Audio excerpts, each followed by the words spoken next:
नमस्कार दोस्तों, स्वागत है आपका हमारे चैनल टेल्स बाय यशु पर।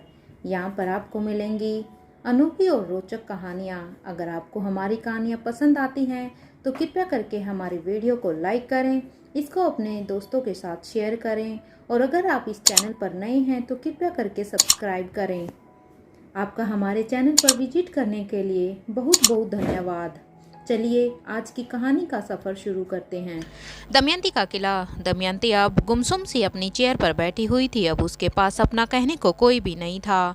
बस उसकी दोस्त सौम्या थी जो अब भी अनिका के कब्जे में ही थी। अब दमयंती खुद को काफी अकेला समझ रही थी, लेकिन वो ये बात किसी से शेयर भी नहीं कर पा रही थी। करती भी कैसे, सब तो उसको छोड़कर जा चुके थे। बस आज दमयंती के साम्राज्य में बचा था तो उसके सेवादार स्त्रियां और दमयंती। अब दमयंती अकेले बैठे हुए अपने पास्ट के बारे में ही सोच रही थी कि ऐसा क्या हुआ, क्यों हुआ। ना वो राजीव की बातों में आती, ना आज जमाने से छिपकर उसे अपने आप को मरा हुआ साबित करना होता, और ना ही ये सब होता। फ्लैशबैक। ये बात उन दिनों की है जब स्वाति, दमयंती और सौम्या तीनों ही एक कॉलेज में पढ़ते थे। स्वाति स्टार्टिंग से ही काफ़ी इंटेलिजेंट थी और दमयंती और सौम्या से काफ़ी आगे भी थी। जिस बात को लेकर इन तीनों में हमेशा होड़ लगी रहती थी, और दमयंती और सौम्या जो कि बेस्ट फ्रेंड थी, वो हमेशा ही स्वाति को देख के जलती थी। वो कहीं ना कहीं उससे आगे खुद को प्रूव करने की सोचती थी। करण और राजीव भी उनके साथ उसी बैच में थे।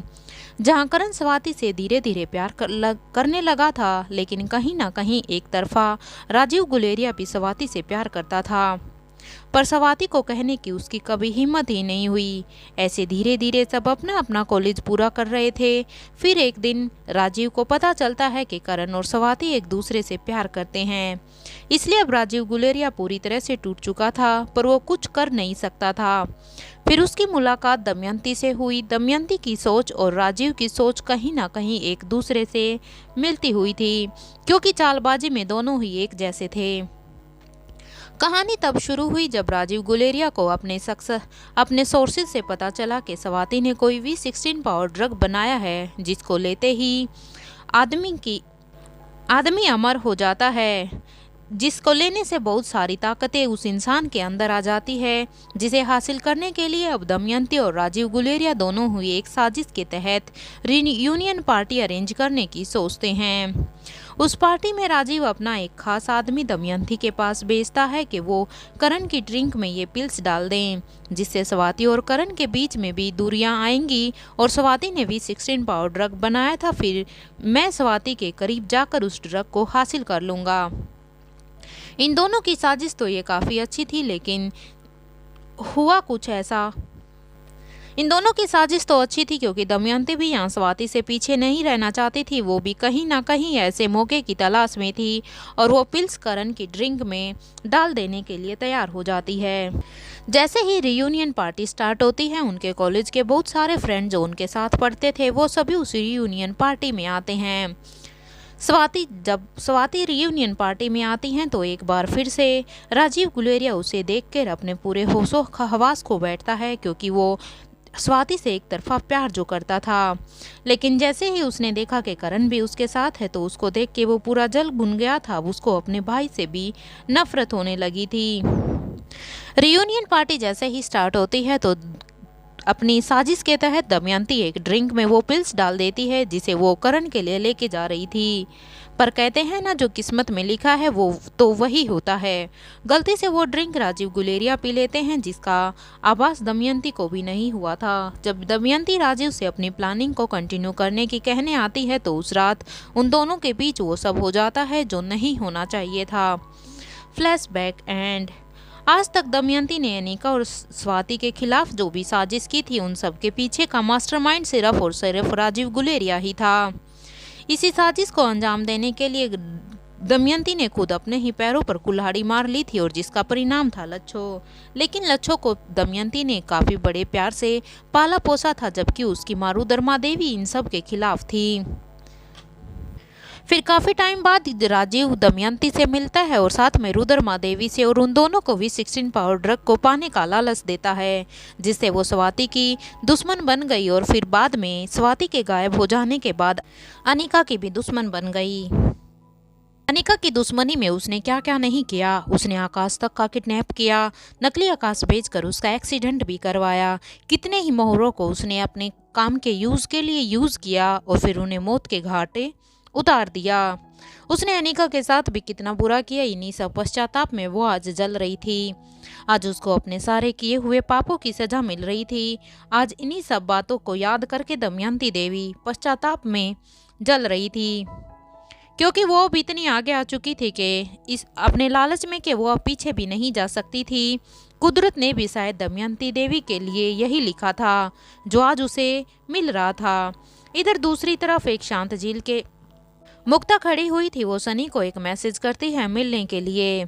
जैसे ही मारवा हाउस में सनी उस मैसेज को देखता है तो उसके फेस पर एक स्माइल आ जाती है, क्योंकि मैसेज में लिखा था कि सनी मैं आपसे मिलना चाहती हूँ। तभी सनी मुक्ता को मैसेज करता है, ओके आप जहाँ हो मुझे वहाँ की लोकेशन सेंड कर दो, मैं वहीं पर आता हूँ। मुक्ता के भेजे हुए स्थान पर सनी 1 घंटे के अंदर पहुँच जाता है। अब उस झील के किनारे एक कैफे बना हुआ था जहाँ शाम की हल्की रोशनी हो रही थी, फूलों की हल्की खुशबू हवा में तैर रही थी और आराम से बजता कोई पुराना मोहब्बत भरा गाना। मुक्ता ने आज एक अनारकली सूट पहना हुआ था और जिसके ऊपर भी हल्का सा मेकअप लगाया हुआ था। उसकी आंखों में एक हल्की सी झिझक है, लेकिन होठों पर एक मुस्कान है। वो अपने चारों तरफ देख रही होती है, तभी पीछे से उसे आवाज आती है। यह आवाज किसी और की नहीं बल्कि सनी की थी। पीछे से सनी कहता है, कह जा तो नहीं रही थी मिस मंगेतर, क्योंकि इतना अच्छे से तुम रेडी होकर जो आई हो। मुक्ता मुस्कुराकर पीछे मुड़ती है। सनी उसके लिए लाल गुलाब का एक छोटा सा गुलदस्ता लाया हुआ होता है। मुक्ता शर्माते हुए कहती है, तुम हमेशा लेट क्यों होते हो? सनी अब हंस कर कहता है, ताकि तुम थोड़ी देर और मेरी याद में मुस्कुरा लो। अब दोनों धीरे धीरे से झील के किनारे बने एक छोटे से कैफे में बैठते हैं। मुक्ता धीरे धीरे अपनी चूड़ियों से खेलती है और सनी उसकी हर हरकत को देख रहा होता है, जैसे कोई किताब पढ़ रहा हो। अब सनी मुक्ता से कहता है, मुझे अब ये दुनिया थोड़ी थोड़ी सी रंगीन लगने लगी है। जब तक तुम मेरी जिंदगी में नहीं आई थी तब तक मुझे ये दुनिया फीकी फीकी सी लगती थी। अब मुक्ता कहती है, क्यों? सनी कहता है, क्योंकि अब तुम्हारा चेहरा उसमें जुड़ गया है। अब मुक्ता हंसते हुए कहते हैं, तुम इतने फिल्मी कब से हो गए हो? सनी कहता है, जिस दिन तुमने हाँ कहा था और जब हमारी एंगेजमेंट हुई थी। ये बात सुनकर मुक्ता के मुंह पर एक प्यारी सी स्माइल आ जाती है। अब सनी अपनी जेब में हाथ डालते हुए एक छोटा सा बॉक्स निकालता है। उस बॉक्स को देख के मुक्ता कहती है, ये सब क्या है? सनी ने धीरे से कहा कि एक वादा कि अब हर दिन तुम्हें खुश देखना मेरी जिम्मेदारी है। ये कहते हुए सनी वो बॉक्स मुक्ता के हाथ में दे देता है। मुक्ता बॉक्स को खोलती है। उसमें एक चांदी की पायल थी जिसमें छोटे छोटे से दिल बने हुए थे। मुक्ता उन्हें देखकर मुक्ता की आंखों में पानी आ जाता है और वो सनी को हक करते हुए कहती है, सनी ये बहुत ही प्यारी है, बिल्कुल तुम्हारे जैसे। सनी कहता है, जैसे तुम हो सिर्फ उतनी ही प्यारी है। अब हल्की हल्की बारिश होनी स्टार्ट हो जाती है। अचानक दोनों एक छोटी सी छतरी के नीचे आ जाते हैं। इतने पास के दिल की धड़कनें भी सुनाई देने लगती है। मुक्ता अब धीरे से कहती है, पहली बार किसी ने मुझे यूँ देखा है जैसे कोई कविता है। सनी मुझे तुमसे मिलकर सच में बहुत ही अच्छा लगता है। अब सनी कहता है, और मैं वो शख्स हूँ जो उसे हर रोज पढ़ना चाहता हूँ क्योंकि तुम मेरी कविता हो। बारिश थम चुकी है। दोनों झील के किनारे खड़े हैं। सनी मुक्ता का हाथ पकड़कर कहता है, मुक्ता आज मैंने सिर्फ तुम्हें देखा और मुझे यकीन हो गया कि मैं अब उम्र भर के लिए इस रिश्ते में जल्द से जल्द बनना चाहता हूँ। मुक्ता सिर झुकाकर मुस्कुराती है और फिर सनी के कंधों पर सिर रख लेती है। अब सनी कहता है, प्यार हमेशा तड़कते भड़कते इजहार से नहीं होता। कभी कभी एक गुलाब, एक पायल और एक साथ बिताई शाम ही काफ़ी होती है दो दिलों को हमेशा से जोड़ने के लिए। मुक्ता सनी की ये शायरी सुनकर मुस्कुराने लग जाती है और उसके लिए क्लैपिंग भी करती है। इधर गुलेरिया हाउस में काफ़ी चहल पहल थी। सब काफ़ी खुश थे। करण अपने कमरे में बैठा हुआ था और स्वाति की तस्वीर को देखे जा रहा था। ऐसा कोई भी दिन नहीं गया जब करण ने स्वाति को याद ना किया हो, लेकिन आज उसको स्वाति की याद कुछ ज़्यादा ही आ रही थी। कहने को भरा पूरा परिवार था करण के पास, पर फिर भी स्वाति की कमी उसकी लाइफ में अब भी थी। कितनी ही बातें जो करण स्वाति से कहना चाहता था, कितनी ही खुशियाँ जो वो उसके साथ बांटना चाहता था। वो थैंक यू करना चाहता था कि उसको अनिका जैसी बेटी मिली है, जो स्वाति की भी बेटी थी, और उसमें अगर देखा जाए तो सारी की सारी खूबियाँ ही स्वाति मल्होत्रा की थी।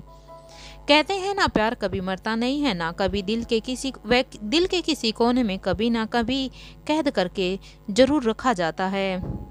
तभी करण को कुछ याद आता है और वो अपना फ़ोन निकाल कर अनिका को फ़ोन लगाता है। अब दूसरी तरफ से अनिका फ़ोन उठाती है, कहती है, हेलो पापा, गुड मॉर्निंग। करण अनिका की आवाज़ सुनकर एकदम से खुश हो जाता है। करण कहता है, गुड मॉर्निंग बेटा, क्या आज तुम गुलेरिया हाउस आ सकती हो? अनिका कहती है, क्यों, क्या हुआ, सब ठीक तो है ना पापा? करण कहता है, हाँ सब ठीक है, मैं बस तुमसे मिलना चाहता हूँ, मुझे कुछ बात करनी है तुमसे। अब अनिका करण की बात सुनकर कहती है, ओके मैं इवनिंग तक आती हूँ, टेक केयर पापा।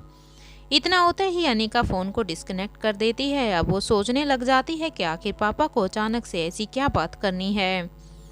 तभी रोहित पीछे से आकर अनिका को पीछे से हक कर लेता है, क्योंकि जब से अनिका शावर लेके आई थी उसकी खुशबू पूरे कमरे में फैली हुई थी। अब अनिका कहती है, ये क्या है मिस्टर मारवा? रोहित कहता है, क्या, अपनी बीवी को ही तो हक कर रहा हूँ। अनिका कहती है, ऐसे सुबह सुबह? रोहित कहता है, हाँ तो क्या सुबह नहीं कर सकता? अब अनिका रोहित की जवाबदेही को देखकर कहती है, मिस्टर मारवा कुछ तो शर्म करो, आपकी तो हरकतें दिन पर दिन ही बढ़ती जा रही हैं। अब रोहित कहता है, क्या करूं अनिका, मैं मजबूर हूं, मुझे तुम्हारे साथ हर सुबह ऐसी लगती है जैसे पहली सुबह ही हो तुम्हारे साथ। अब रोहित की ये बात सुनकर अनिका हंसने लग जाती है, जिससे रोहित भी उसके साथ हंसने लग जाता है। दूसरी तरफ श्वेता अपने फार्मास्यूटिकल जाने के लिए तैयार हो चुकी थी, लेकिन उसे तभी अपने फ़ोन पर एक मैसेज का नोटिफिकेशन आता है। वो जैसे ही नोटिफिकेशन को चेक करती है, उसके चेहरे पर एक प्यारी सी स्माइल आ जाती है, क्योंकि ये मैसेज किसी और का नहीं बल्कि लक्ष्य का था। लक्ष्य के मैसेज को देखते ही श्वेता अब मन मन मुस्कुराने लगती है। उसमें लिखा हुआ था, हेलो श्वेता जी, क्या आज आप मेरे लिए फ्री हैं? श्वेता उस मैसेज को पढ़ के जवाब देती है, हाँ लक्ष्य जी कहिए। तभी लक्ष्य कहता है, श्वेता जी मुझे आपसे मिलना था, आज का आपका डिनर का क्या प्लान है? श्वेता कहती है, जैसा आप ठीक समझे, अगर आप डिनर के लिए आ रहे हो तो आप मुझे भी इन्फॉर्म कर देना, मैं जल्दी से फार्मास्यूटिकल से निकल जाऊंगी।